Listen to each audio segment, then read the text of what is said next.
Hi guys, welcome back to another video on the channel. In today's video, I'm going to be showing you how to make shapes like these by using displacement maps in Adobe Photoshop. So without further ado, let's get into the video. So first thing I'm going to do, open up a new file. For now, I'm just going to make myself a black background and then add a blue circle in the middle like this. There you go. So you can obviously add displacement maps to anything you want, any shape. You know, it could be a rectangle, a triangle, it could be a pattern that you made, a pattern that you found. You could add it to club badges, so like Liverpool badge, Man City badge, etc. But for the sake of today's video, I'm just going to do a blue circle. So whatever layer it is that you want to add a displacement map on, whether it be a badge, a shape, a pattern, whatever, what you want to do is make sure that it's a smart object. So in my layers panel, I want to make this circle a smart object. So select it, right click, then convert to smart object. So next thing I'm going to do is actually create the displacement maps. So I got these three images here. First one is a grunge image, then I got a liquefy background image, then an abstract background image. I got these all off of Google. You can just type in grunge background for this one, liquefy background for this one, then abstract background for this one. You can obviously use whatever backgrounds you want. At the end of the day, they're all going to give different results in the displacement map, so feel free to experiment. So first one I'll do is the grunge background. So I'll drag it up here next to the file, the Photoshop file name up the top. Copy. So I've made a new file now with the map. Click off the lock here. Don't want to lock the layer. Right click, smart object. Click off the layer. So just click into the blank space. Go to file, save as. Make sure it's save as type PSD. So for the sake of the video, I'll just call it grunge displacement. Enter.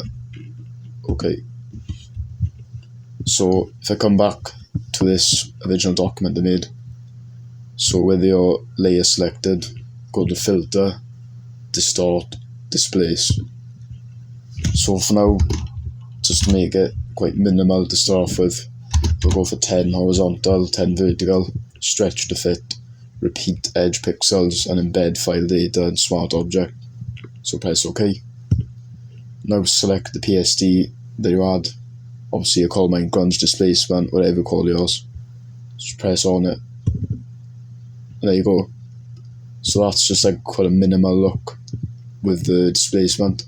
You can see it's like added some sort of grunge effect around the edge of the circle. But we can definitely make the displacement map more prominent. So if I want to change the displacement map where it says displace, double click on it. I'm going to change the scale to 30 for horizontal and vertical. And there you go.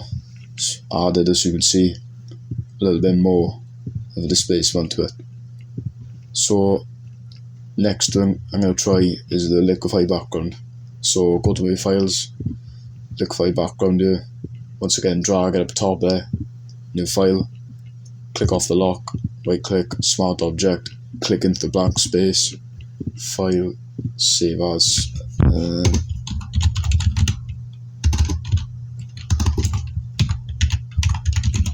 let's call it liquefy background.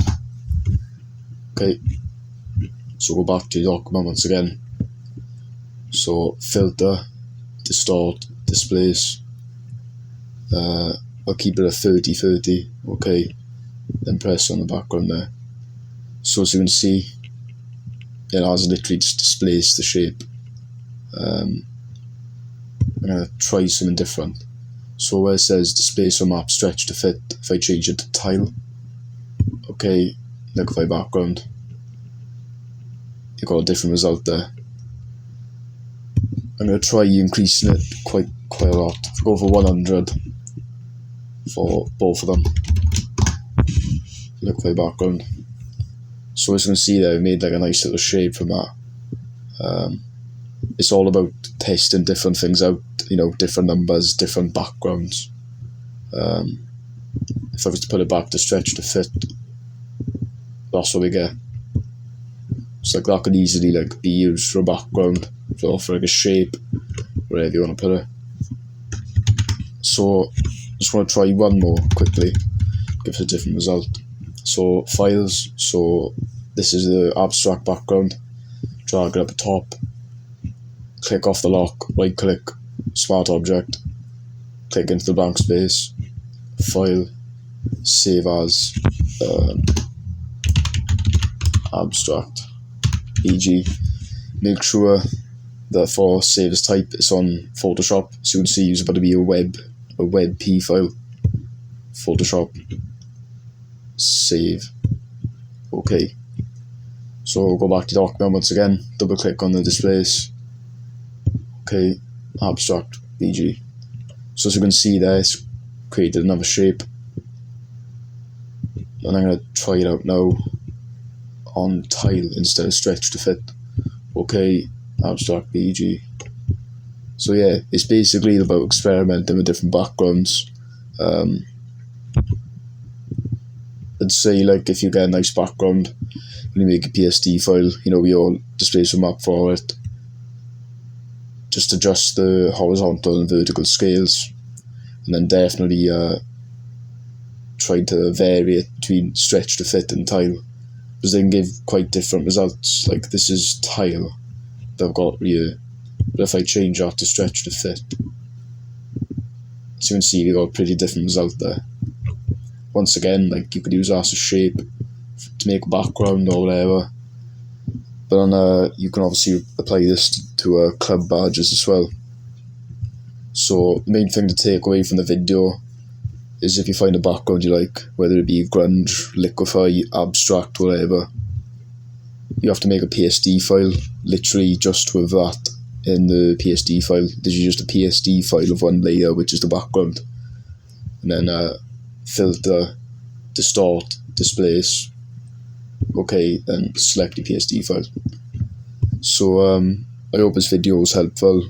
I appreciate I wasn't too accurate with what I was telling you, but it is really my personal experience about testing out different backgrounds, making a variety of different displacement maps. You can obviously adjust how prominent you want it to be. Do you want 10 for the horizontal and vertical, or 100? It'll obviously give different results, so just keep trying out different things, and you can use it to make backgrounds and spicing up your designs a little bit. So anyway, thanks for watching the video. If you enjoyed it and found it helpful, please subscribe to the channel, drop a like and comment your thoughts on the video, any future video suggestions as well. So yeah, see you next video.